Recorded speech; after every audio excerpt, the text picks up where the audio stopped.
Welcome to the Insightful Astrology Podcast, where life is written in the stars, but you get to edit the script. Making astrology come alive, here's your host, Maria Simone. Hello, everybody, and welcome to the Insightful Astrology Podcast. It is Maria Simone, your host and astrologer, and I'm so excited about who I have on the show today, and you're going to be too. I mean, he's just so yummy in every single way possible, adorable, insightful, okay? He should be the insightful astrologer, not me. Let me tell you, because this dude is so much smarter and wiser than me. Well, beyond. I adore him, but I also respect him as an astrologer, and he is one of my favorite people in my tribe, without a doubt. So today, this up and coming, very wise astrologer is going to teach us about the square aspect in our chart and help us all learn how to reconcile it, how to deal with it, how to not be so freaked out and feel doomed about it. Because if you've got a square in your chart, you know it can trip you up. And I sure know it as well. And so this man's name is Lars Mellis. He is an astrologer based out of California, and he is totally involved in the astrology organization, the National Council for Geocosmic Research, which I'll allow him to tell you about, but he is also available for personal consultations, and he's doing so much more these days. So I am actually going to go ahead and introduce my dear friend and colleague to the show right now. Hello, Lars. Welcome. Hi, Maria. I love you so much. Thank you so much for having me. Okay, babes. Well, you know, I'm so excited about having you. And I got to see you the other day, which made me even more excited because it was like, what, almost 2 years since I saw you? Yeah, it was August 2019 was the last time we saw each other in person. And like the Sagittarius that I am, the night before I was going to be in Babylon. I was just like, I'm going to be in Babylon. Love to see you. Where like, you know, you're definitely more of a Taurus fixed sign. You needed 2 weeks notice, but yeah, that's okay. My Sag moon loves you so much that I was like, okay, I'm making this work. I don't know. Of course, I had like my whole schedule. I'm like, shit, what am I going to do? Lars is here. I don't want to miss him. And then, you know, Colin and Jessica, we were all of our Baltimore conference tribe people were all going to get together. And I really was just so happy that I got to see you again. And it was great. And so I am thrilled not only to have you on the show, but the last time I saw you physically was when you were really just getting your foot in the door as a professional astrologer. And you have come so far in such a short amount of time that I am beyond thoroughly impressed, but it really does make sense for the type of energy you have and the wisdom that you have inside of you. So why don't you tell the Insightful Astrology Podcast world a little bit about who Lars is, how they can find out about you, and what you're up to these days. For sure. And before I do that, I think it's important, like I said, in person, I just want it on the record, like how much of a full circle moment this is and just how impactful you have been in my journey that you kind of just alluded to. You know, I am a quadruple Sagittarius, Pisces rising. I have my sun, moon, Mercury, Mars, all in that mutable fire sign. And in the ninth house. In the ninth house, right? Yeah. So it sits at the top of my chart. My midheaven is also in Sagittarius. And then my angles are mutable as well with Pisces, Virgo axis. And so in 2017, when Saturn was in the later degrees of Sagittarius, I was under the most scrutiny. I refer to it as my unbecoming that year. Dealt with multiple types of heartbreak, dealt with physical injury, dealt with losing a job. Like it really was Saturn with his thumb or his boot, whatever you want to say, like on my neck. And I remember 2018 was kind of picking up the pieces because Saturn had ingressed into Capricorn. I really don't have a lot of cardinal energy, so it was more like pick up the pieces. And I was feeling so alone. And I was looking for some sort of guide when it comes to astrology. And I am a New Yorker, as you know, but I live in California. But I live in California for the most part. Half my family's on Long Island. And I remember just spontaneously putting on an episode of your podcast early 2018. And I was in my car and I veered to the side of the road. I literally pulled over to listen to you because you felt like home And you really set me on my journey, getting a little verklempt thinking about it, but I just need the record to note how influential you've been. And then just in regards to like who I am in my journey, the Saturn return can really kind of level you up. And I just had my Saturn return. Basically the day of my Saturn return, I got elected to the national board for NCGR. I'm Yes, like the tell first us millennial. about that. Tell So us about that. Tell us what that means, because some people have never heard of NCGR. Oh my goodness. So NCGR is really focused on education when it comes to astrology. So like wherever you're at in your astrological journey or however you utilize astrology, both from professional astrologers, of course, but also those who just use it in their everyday life, enthusiasts, those who are interested in it. There are local chapters that are, based on region throughout the country and then also internationally as well. For those of you listening internationally, definitely check out the website for that. I'm on the board for both NCGR LA as the outreach director and then just generally on the board for NCGR as the main organization. And what do you do at the national level?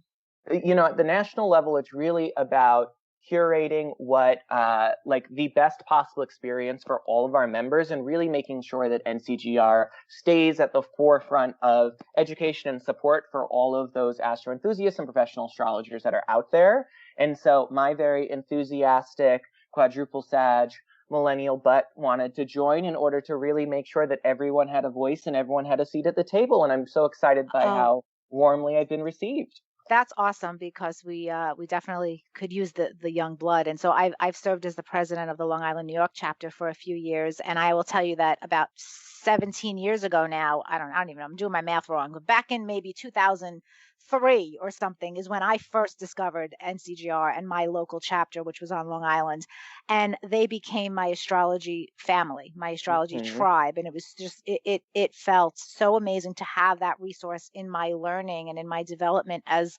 an astrologer. And so, guys, for you listening, go check out where your chapter is. You go to the website geocosmic.org and look up your local chapter. It is all over the United States and even internationally now. So you can find your chapter and attend meetings, even though with COVID, we're not really meeting in person, most of us yet. Most of the meetings are on Zoom. You'll always be educated in astrology.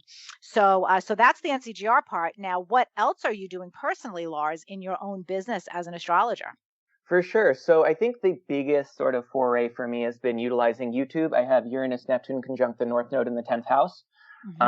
So for me, definitely utilizing that medium in order to speak my truth and really provide a platform of support and education. I remember when I was, I think we're always eternal students, especially with strong 9th house placements like myself. But I remember reading about squares specifically very early on and just feeling so terrible, to be honest with you, because I have several squares in my chart. My Titus aspect is a Sun square Jupiter. My Venus square Saturn was the bane of my existence, and I love it now. But I utilize my YouTube platform in order to take scary aspects, primarily squares, but also been doing oppositions. And I collaborate with an incredible astrologer, Rachel Lang, who is my co-host for specifically the squares series that I have. And we just take it square by square. A lot of people have squares in their chart. And we talk about sort of how to turn this aspect, which is intimidating, and really unlock the potential and the power in it, because squares are such a powerful aspect to have. And I can't wait for you to tell us about this. I'm sorry to interrupt you, but give people your YouTube handle. What's the YouTube channel? Just Lars Mellis. Just look for Lars Mellis. Lars Mellis, LarsMellis, and that is where they can find all this goody stuff on YouTube. Okay. You can also find me at my website, liveyourtruithlars.com, and there is a link in the top right corner, which will get you to my YouTube page. So you are focusing on empowering people right now with this square aspect in your practice. Is there, you offer personal consultations, right? I do, yeah. And anything else that you are cooking up that you want to share with the world before we get started on squares? For sure, yeah. I just, at the conjunction at the end of last year, decided to launch a business page on Instagram. So it is LYT_astrology, and I post almost every day on there. It's a combination of sort of what I do on YouTube, but also just more bite-sized, chunks, and it's been a lot of fun. I've gotten good reception to it, so follow me on there.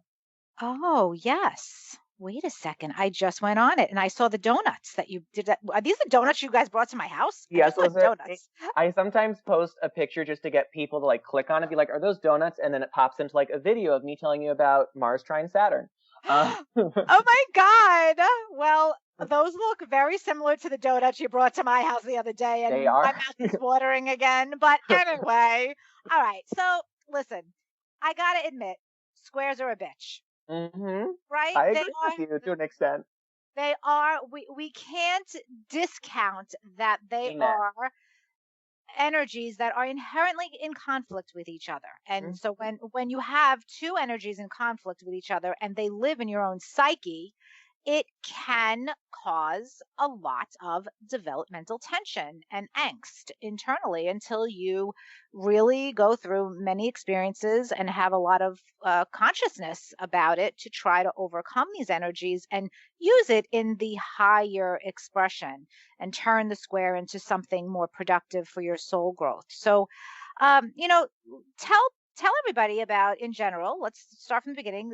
What's your view overall on squares in a chart, and how do you approach them, and how do you help people? And why do you think, first of all, that people get so tripped up by their squares, and then how do you help us overcome them? I'm going to give you the floor. This is your show now, honey bunch. Thank you so much. And you are not the first person to say that. I think, of course, you said it in a very Long Island context for sure, but all the way back to Ptolemy, he called them discordant. William Lilly, who is the author of Christian Astrology, which was such an important piece of work when it comes to looking at the astrology in the long view, referred to squares as a sign of imperfect enmity, which is like, Mm. I'm sorry, that's a really strong, powerful couple of words. And you're Mhm. absolutely right. I mean, they're tough because while we're dealing with two planets who share modality, they're lacking in either one of the two qualities, and then they're also lacking in sex.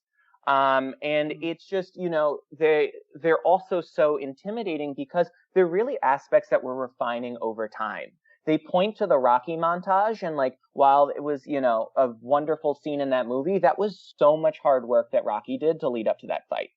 Uh, Yes. they definitely feel like the cross we bear, to quote Alanis Morissette, more or less, but they're a lesson that needed to be learned in this lifetime, that needs to be learned essentially. And I think what's so important when viewing a square is to not, it's just important to remember that tension is a useful condition. Like, think about a house. A house is built on 90-degree angles. If you think about, you have the foundation of the house, which would be flat, and then underneath it, there's going to be all of these posts, or all of these sort of pillars, essentially, that are in the ground, basically keeping that tension so that the house can remain erect and upright. Ooh, I never thought of it like that. That's very interesting.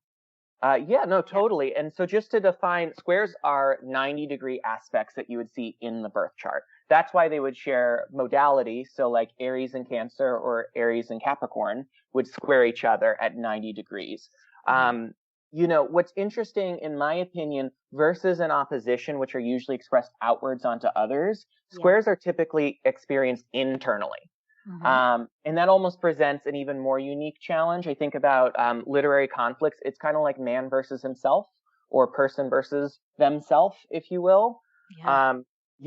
And so it typically breeds an uneasiness, doubt, or stuckness that needs to be overcome, and we're refining it over time.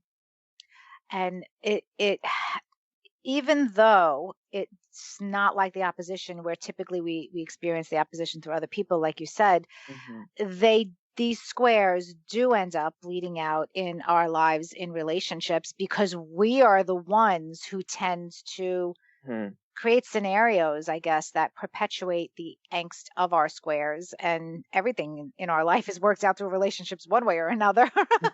So, I mean, it is, some of them are really, really sad and frustrating, and have gloomy outlooks. I mean, if you look at the old astrology books, the old cookbooks, some of these squares, my favorite, Lars, is, I'm forgetting the book right now, but I used to quote it all the time.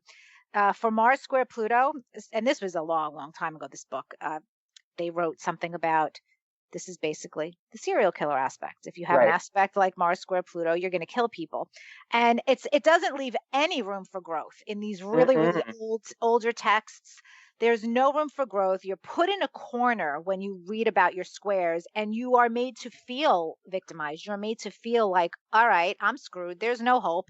I'm just going to kill people. So what the hell? I might as well kill people. So I use that as an example because I do have Mars square Pluto in my birth chart. So whenever I teach my students about the square and about this inherent difficulty, I say, look, I got to say, I haven't killed anyone yet. Do I have killer instinct? You betcha. If I had to kill someone, if my family's life depended on it, I probably could. Do I have anger issues? Absolutely. The shadow of the energies will come out in a square. That is real, and you have to learn to deal with it. But how have I channeled it? You have to use the higher expression of the planets involved. So Mars square Pluto, very physically active. I touch metal. I cook. I make sure I'm weight training.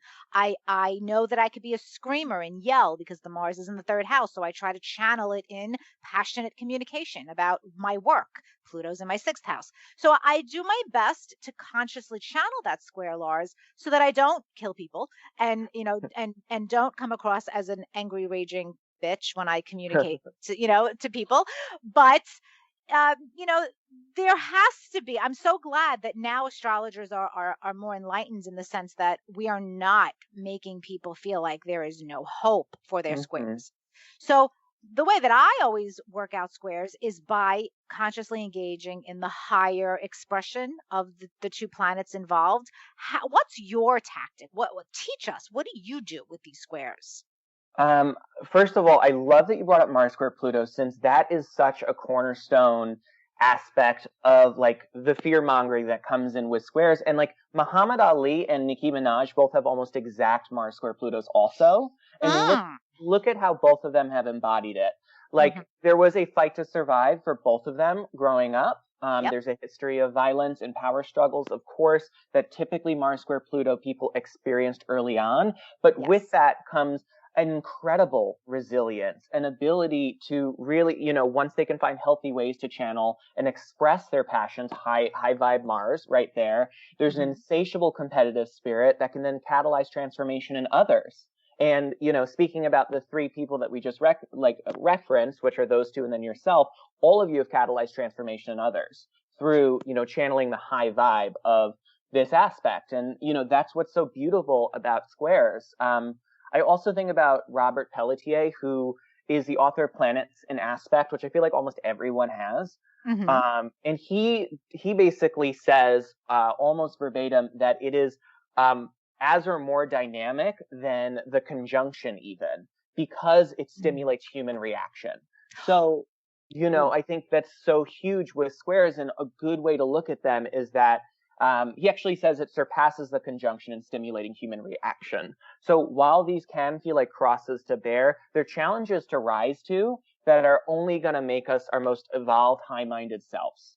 So I think in regards to reconciliation with them, it's in really shifting the mindset and how you're approaching it. And instead of viewing it as a wall or the stuckness that it can feel like, especially pre-Saturn return, I think it's important to note, of course, squares stay with us forever.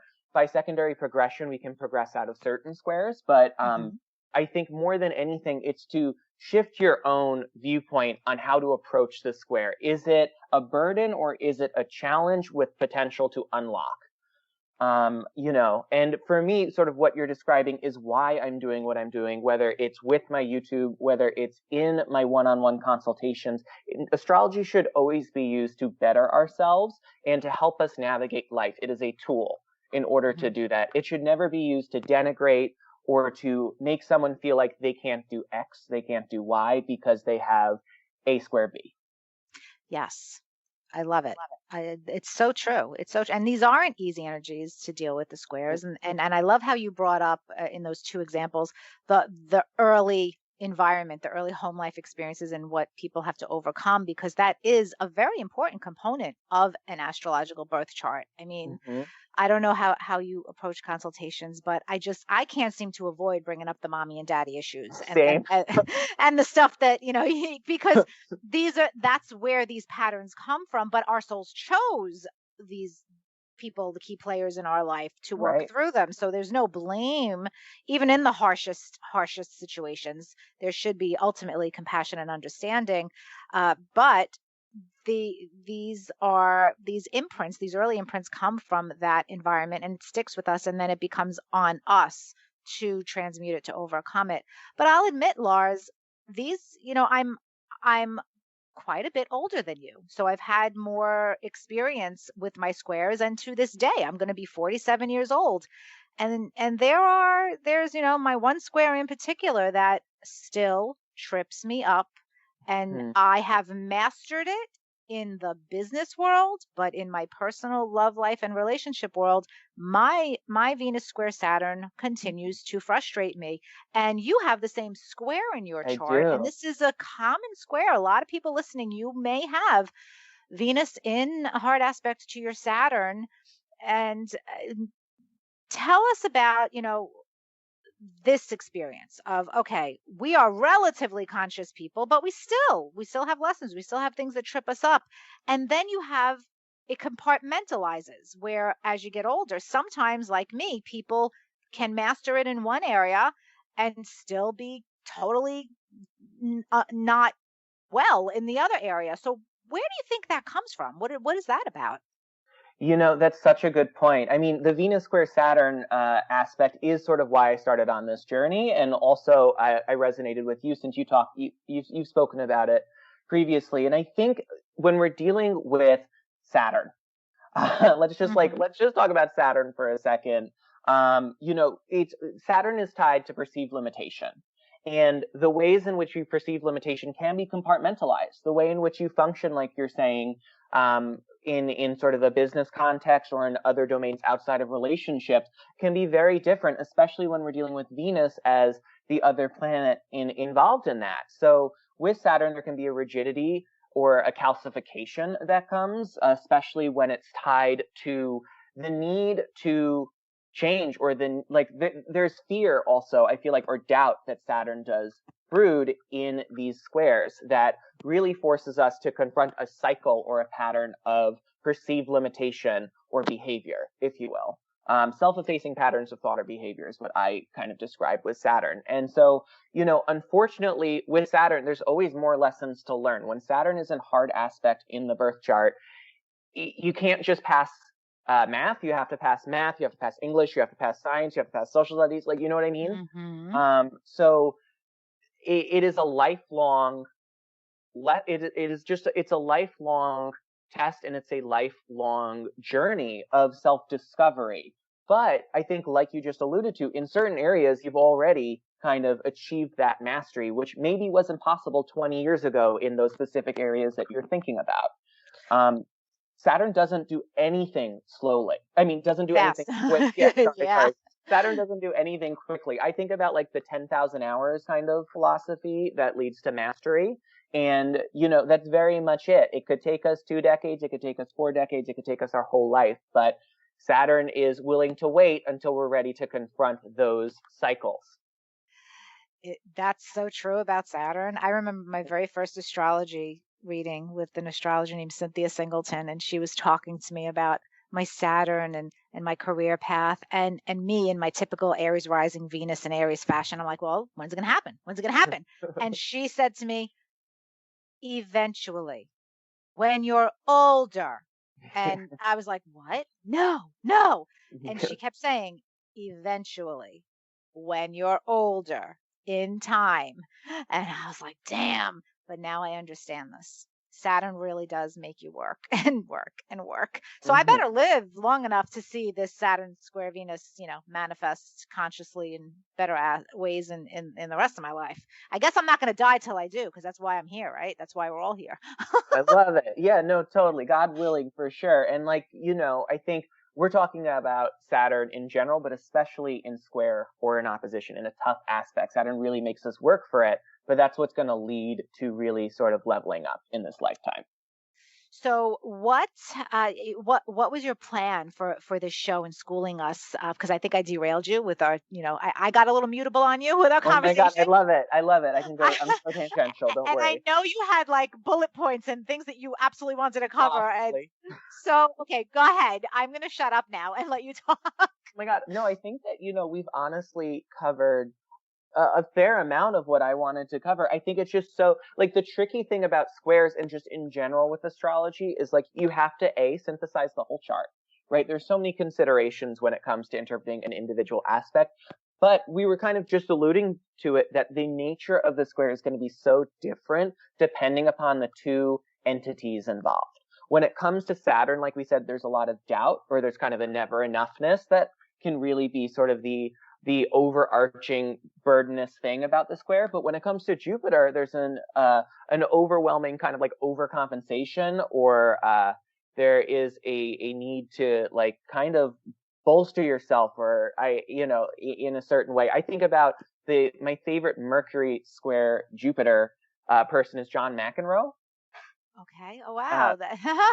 You think about sort of him on the tennis court, always like rattling his mouth off because of it, he always felt like he was being gypped. It was very much Mercury kind of not being able to see Jupiter, with Jupiter being tied to his beliefs and his convictions.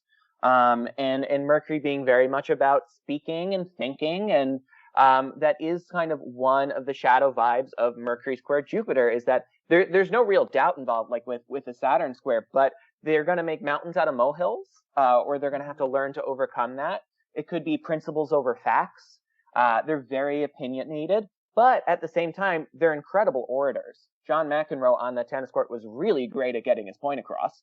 Wow. When he was saying, "You got to be kidding me," and throwing his tennis racket and all that. So, like with anything, there's high-minded and shadow vibes to both. And if that gift of gab can be reined in, you can really unlock a strong, persuasive, sort of like astute ability to communicate. And I think that's just what it comes with squares, is like looking at your chart. It's important to note that you got to pay attention to the players involved. And then also with squares, look for an outlet. Like, for example, I'll use my chart as an example. I have Venus square Saturn, like you said. Yes. Venus in Scorpio, square Saturn in Aquarius. And then I have Saturn in a sextile with Mars. So a sextile would be considered harmonious. It's a 60-degree angle, and it's sometimes considered catalyzing. There's more of a flow of energy. And so one way in which I can see an outlet with my Venus square Saturn is very much through high-minded Mars-ish themes. So you know me, I'm very much an athlete. I'm very much focused on a physical expenditure of my energy. There's a lot when it comes to drive, ambition, and embodying assertion when it comes to Venusian relationships as well has been a big outlet for me in confronting the blockage of Venus square Saturn, since I have been very passive, especially early on in reckoning with this, because of the Saturn kind of square vibes of doubt or not feeling like enough. And I have learned that boundaries and really being assertive about what I need or want in very Venusian one-on-one relationships is the big outlet that can help me kind of figure out that square and work with it. Oh, that is so great to impart on everybody and this is something I teach students too. So I'm really glad that we're talking about this. When you have hard aspects, you look to see if one of the planets is plugged into a supportive aspect and use it as an outlet. And that's what you're saying. You're saying to do it in a conscious way. And that was a perfect example. I absolutely love that example. And another way that you can say that you do that with your Mars in Sagittarius in the 9th house is by passionately teaching masses of people about your beliefs, about your spiritual beliefs and ideas. And obviously astrology is a big part of that with Saturn in Aquarius in the 11th house. In the 11th. Yep. Yep. So I mean the passion that you have there and the capacity to reach so many people. I mean, my gosh, when are you starting your own podcast, dude? Seriously? That's so beautiful. And so that that makes me look at my my Venus square Saturn and what it plugs into. And so you're reminding me And this probably explains why it's easier for me in business. But Venus does plug into a trine between my moon Neptune conjunction in the eighth Mm. house. And so that allows me to use my energy as a healer, as a counselor to other people, the eighth house moon, the consultant for other people's pain. And Mhm. when I do that, it's always easier for me to be successful in my business life. But you do want to look at that. That is one very practical, functional way to use your chart to help you kind of move out of your squares. And do you have any other advice, any other tricks of moving out of these squares? Yeah, I mean, it's also so important to consider the houses, right? Like houses are so important when it comes to any aspect, as you just referenced in regards to your outlet and the moon Neptune being in the eighth specifically.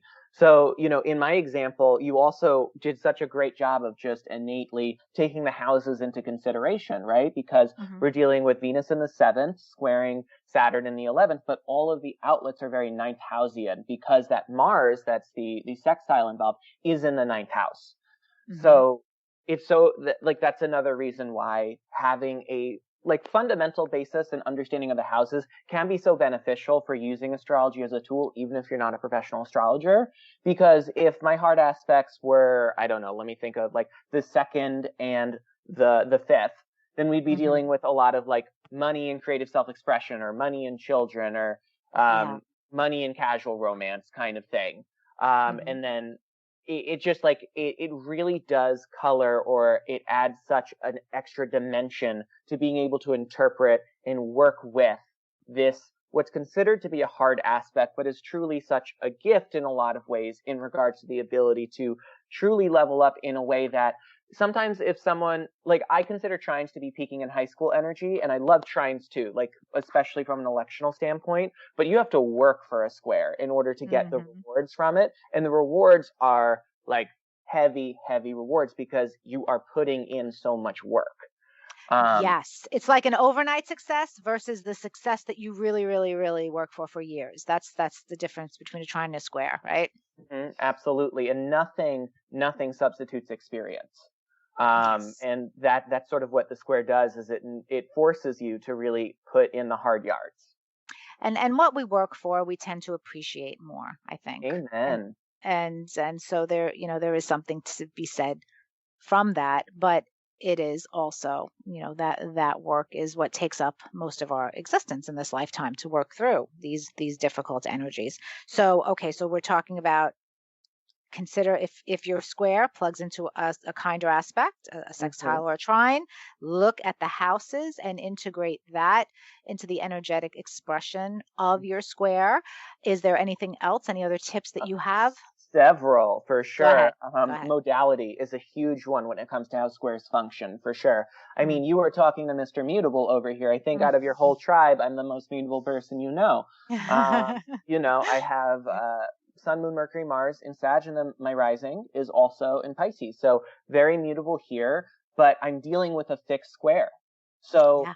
for me, in this Venus square Saturn, that is why I feel like it has been it's taken so long for me, and I recognize that I am just at my Saturn return. It's felt like so long because relationships have not come easy for me, unlike many other things that I feel like just have innately come to me, or that I feel kind of like on level playing field with, because of Yeah. the fact that I feel at home in a very mutable space, at a very adaptable space. I think high-minded mutable energy is there's an adaptability. There's an ability to see all sides to things, but there might be a wishy-washiness, or there could be like a need Hmm. to not commit, or a desire to like not need to commit to things, as being sort of comfortable, just kind of floating. Whereas Yeah. with fixed, you're getting principles. You're Hmm. getting rooted. There's a value orientation, I think, with that modality for sure. And I've actually found one of the biggest keys to unlocking this square that's really helped me level up is really fleshing out a value system when it comes to Venusian sort of relational dynamics. Oh, wow. And you're talking about that because of the fixed hmm modality of your square in particular. Right, exactly. Okay, so what is your guidance on a cardinal square, a mutable square, and a fixed square versus, comparison. For sure. I mean, I think, of course, like we said, taking the consideration of the planets and the houses involved as well.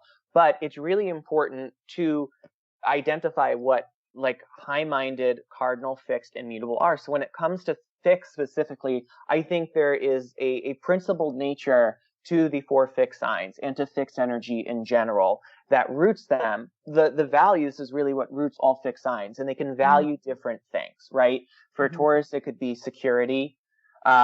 With Scorpio, it could the value could come from emotional depth or psychic depth, if you want to say that. With Leo, it could have a lot to do with the more they're rooted in sort of whether it's passion or whatever you'd consider fixed fire to be love, kind of like the sort of the need to be seen and see others. And then with Aquarius being so revolutionary, like the being fixed in the principle of embracing differences or embracing community at large or something, right? So it's important to look, just going back to the three modalities, to what high-minded energy means for that modality. Like I said, with mutable, then in going to mutable, there's a need or a desire for adaptability and sort of working with the ebb and flow of life and kind of what is and isn't outside of your control. And then in speaking of the need to kind of work with the ebb and flow, cardinal signs are very directive, of course, right? Yeah. And high-minded cardinal not only can be directive on their behalf, but on behalf of others. Yes. And sometimes it's like almost harder for cardinal signs to do that for themselves than to do it for others. So in really kind of recognizing the innate ability of cardinal energy to be your own biggest cheerleader or your own biggest, I guess, like boot camp instructor. That's how I view cardinal signs, for sure. Oh, that's awesome. This is great practical energy for everybody listening and checking out their own birth charts to see where their squares are falling. And so what is your next piece of advice, since you said you have more? Sure. Yeah. Another thing that I think is important to consider is if the natal planet is retrograde, especially with personal planets. I also, in addition to having Mercury in Sagittarius, which itself is its own unique placement for Mercury, it's retrograde and combusts the sun and square Jupiter, but nonetheless it's retrograde, right? So Mercury direct and Mercury retrograde function very differently in a natal chart. So not only is this planet in a square aspect, so it's dealing with that tension, right? It's unable to see that other planet, but it itself is expressed in sort of an inverse way, more or less. Yeah. I think for you, I would love to hear kind of when you see a personal planet retrograde, what does that mean to you? So I was actually distracted looking at your Mercury square Jupiter because they're also in mutual reception. So I see that as a strength, even though this is a square and even though your Mercury is retrograde, I always see that as what, you could take either planet, pick it up and put it next to the other.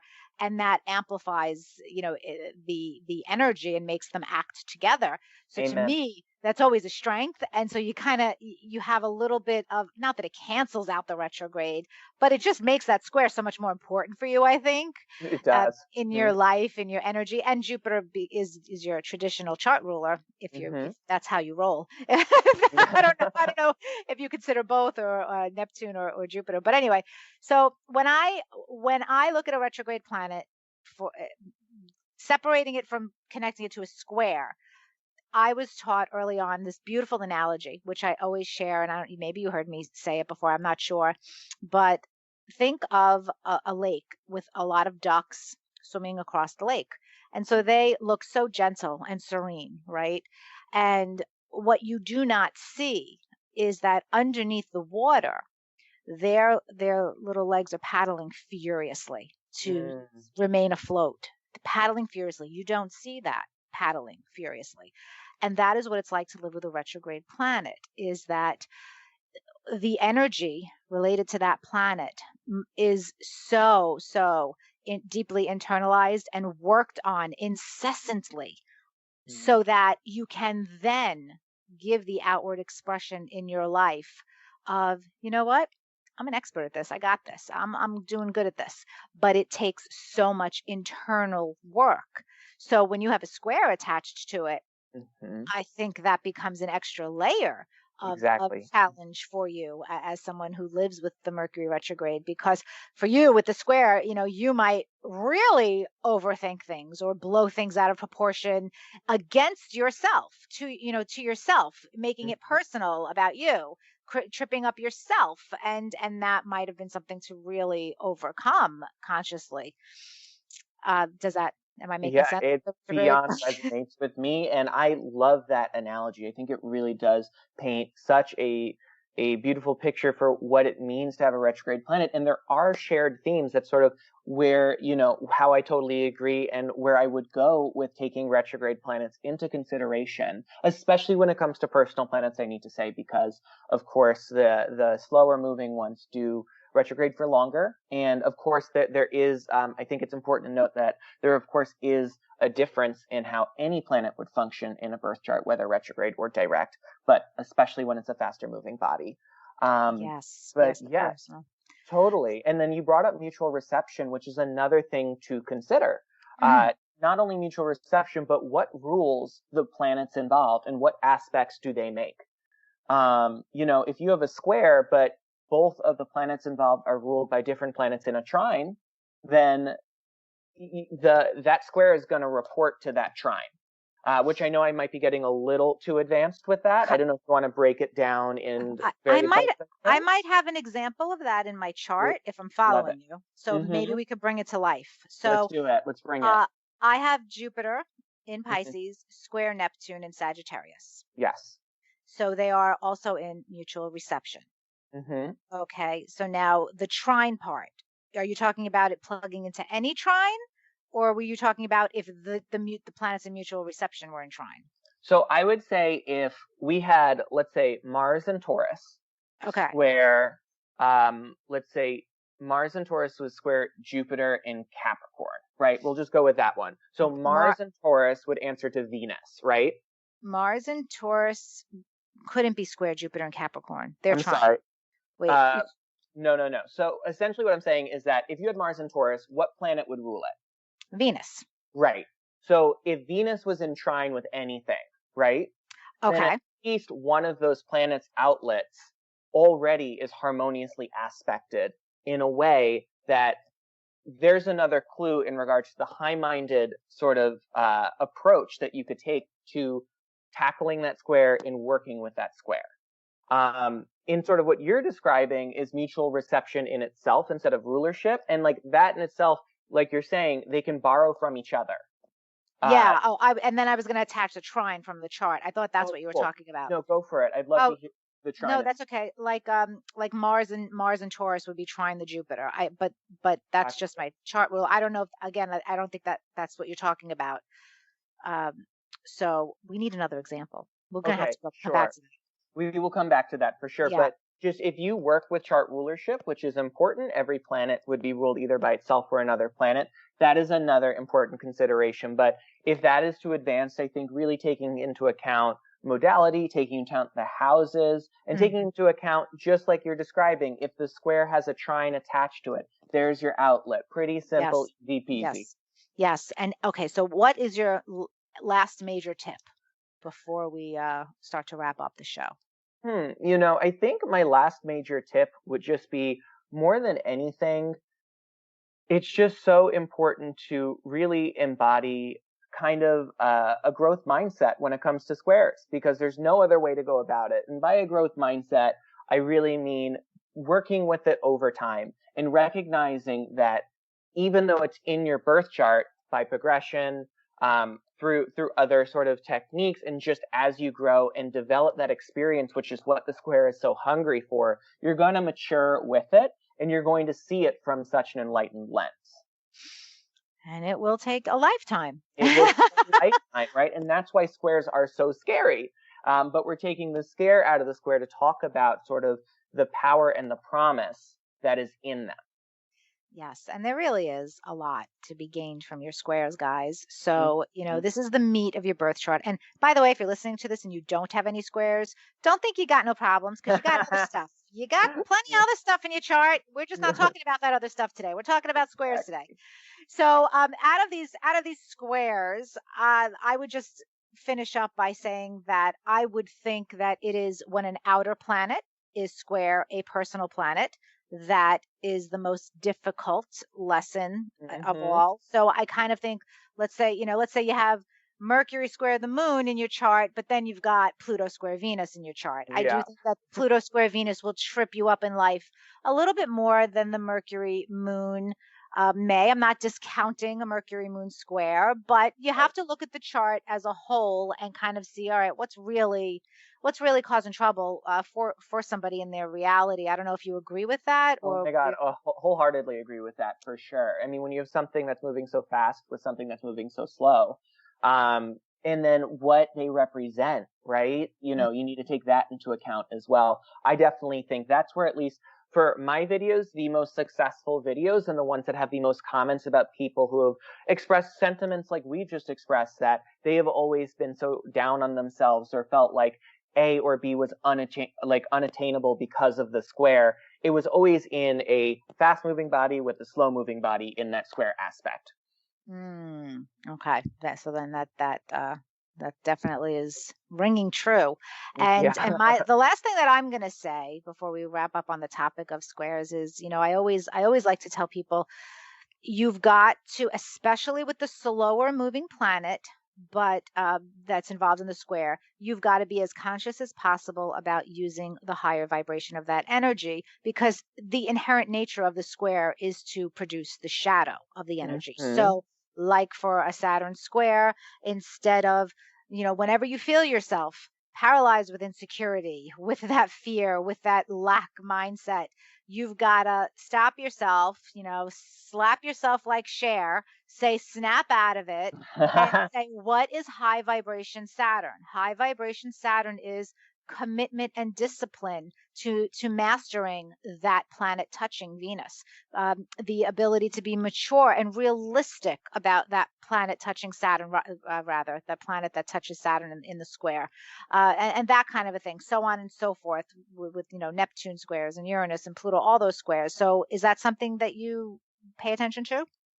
Yeah, almost. I use almost the same language. It's actually, from a traditional context, squares were of the nature of Mars. So if you think about Mars, a channeled Mars, if you can channel that Mars energy, that is going to be so productive. That is going to be tied to drive, ambition, assertion, courageousness, daringness. But if you let Mars run amok, you know, that's going to be very inflammatory. That's going to be pretty, you know, fiery. It's going to be pretty detrimental, right? Yes. So it really is about approaching a square and, like you're saying, the slower moving body from the high vibration of that expression with that planet. Okay, awesome. Well, guys, I hope that you found this show helpful and practical in a way to really get a handle on the squares in your life, and to, as Lars says, take the scare out of those squares. And thank you, Lars, for being here today. This was such an awesome show. It went by so fast. Oh my goodness. Thank you so much for having me. And I can't wait to present on this topic next month. Yes. So I will wrap up by telling you all that if you want even more in-depth information in a lecture format about this topic, Lars is going to do a Zoom lecture for my Long Island chapter of NCGR, and you can go to lincgr.org to purchase your tickets for this amazing webinar that we're going to have. It's only $17, and the proceeds, it's a nonprofit organization, so all the proceeds go towards promoting the education and research of astrology. That's what NCGR is all about. So we hope you guys decide to join us. And of course, if you want to connect with Lars, please go and subscribe to his YouTube channel and go to his website. It is say that again, Live Your Truth Lars? Yep, liveyourtruithlars.com. And, you know, he's got lots to teach and a lot of wisdom to share with you. So thank you, Lars, for being on the show. Come back anytime. I love you. I adore you. And I can't wait to see you again next month with the lecture on Zoom. Such a pleasure. Such an honor. Thank you. All right. Thank you all, guys, for tuning in. And remember to keep using the power of astrology every day to help grow into your soul. Bye-bye. Welcome to the Insightful Astrology Podcast, where life is written in the stars, but you get to edit the script. Making astrology come alive, here's your host, Maria Simone.